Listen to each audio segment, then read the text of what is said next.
Hey there, and welcome. Today, we're going to talk about something that so many people deal with, that nagging knee pain that seems to show up after 60. We are going to break down exactly why it's happening, but more importantly, what you can actually do to take back control. So let's dive right in. So, does any of this sound familiar to you? You know, that little bit of stiffness when you first get out of a chair, or that dull ache that sets in after a nice long walk, or maybe it's the groan your knees make just looking at a flight of stairs. Well, the really great news is you are absolutely not alone in feeling this. And the even better news? This isn't just some life sentence you have to accept. There are clear, really effective things you can do to manage that pain, get moving better, and really just take back the reins. Okay, so first things first, if we want to get a handle on the pain, we've got to understand where it's coming from. So let's play detective and look at the number one cause and a few other possibilities to keep on our radar. For the vast majority of people over 60 who are dealing with knee pain, this is the culprit: osteoarthritis, or just OA for short. The simplest way to think about it is that the smooth, protective cartilage that lines the joint, well, it gradually gets worn down over many, many years. It's super common, but that doesn't mean it's simple. Now, what's so interesting here is how the way your pain behaves can give us major clues. See, OA is that classic ache that gets worse when you move. But then you've got something like gout, which is, bam, this sudden, really intense attack, or a meniscal tear, which often gives you a sharp, specific pain when you twist a certain way. This is exactly why getting the right diagnosis from a doctor is so important. You treat them all very differently. Okay, so we've established that OA is the main suspect. But what's really going on inside the knee joint that's causing all that aching and stiffness? Well, it's actually this fascinating mix of mechanics and biology. So you've got two things happening at once. On one side, you have the pure mechanics, right? Decades of your body weight, every step you take, every time you turn. All that stress adds up. But on the other side, there's the biology. The joint isn't just passively wearing out like an old tire. No, it's an active biological process where the cartilage thins, the bone underneath actually changes, and the whole area can get inflamed and just irritable. It's a two-front war, physical and biological. And this timeline? It just perfectly shows how OA is such a slow burn. It usually doesn't just pop up one Tuesday morning.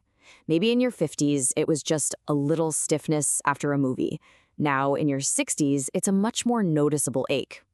And the key thing to get is that it's normal for it to slowly progress and to have good weeks and bad weeks. And those bad weeks, doctors have a name for them: flares. Okay, so this brings us to an absolutely crucial point. You have to learn how to tell the difference between a normal bad week, one of those flare-ups, and a genuine red flag that means, hey, I need to call the doctor right now. So think of a normal flare-up like this. You just overdid it a bit in the garden, and now your usual symptoms are just louder for a few days. You can usually manage that at home. A red flag, though, is a whole different story. We're talking about a severe, totally new, or just plain weird symptom that your body is screaming at you to pay attention to. That's your signal to get professional help.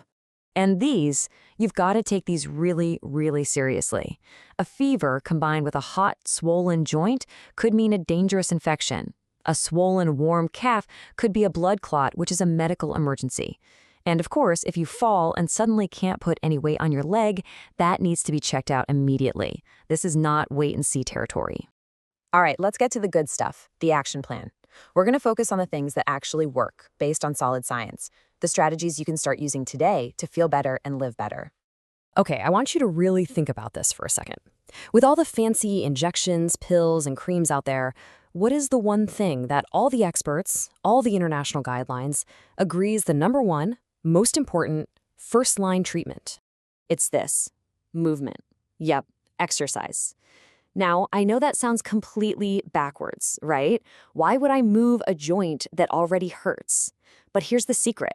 Strengthening the muscles around the knee is the single best thing you can possibly do to support it, to stabilize it, and to protect it. I absolutely love this quote because it just changes your whole mindset.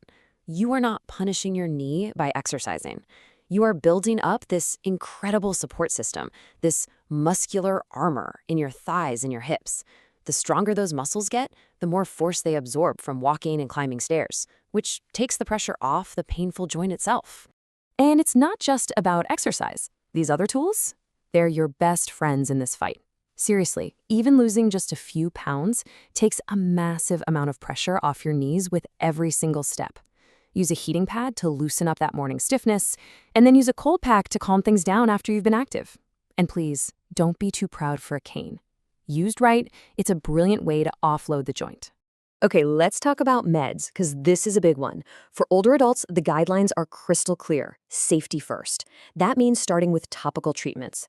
An anti-inflammatory gel or cream that you rub right onto the knee can work wonders for many people, and it helps you avoid the potential risks that oral pills can have for your stomach, your kidneys, and even your heart.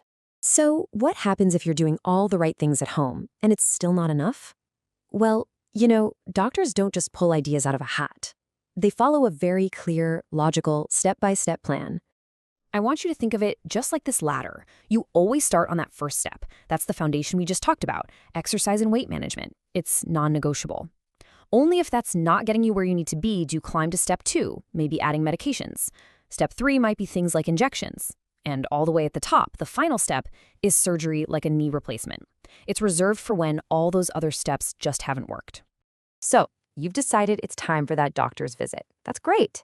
But how do you make sure that you walk out of that appointment feeling heard, feeling empowered, and with a really solid plan in your hand? Simple. You go in prepared. Treat it like a planning meeting for your health. This slide is basically your cheat sheet. Ask them straight up, are we positive this is OA? Talk about the safest options specifically for you. And please ask for a referral to physiotherapy. Those therapists are the absolute experts in exercise for arthritis. And always end with, okay, if this plan doesn't work, what's our next step? And this is why getting a handle on this is about so much more than just a sore knee. It's never just about the knee, is it? When your knee hurts, your balance can be off, increasing your risk of a dangerous fall. The pain can wake you up at night, wrecking your sleep. And of course, being in constant pain can have a huge impact on your mood.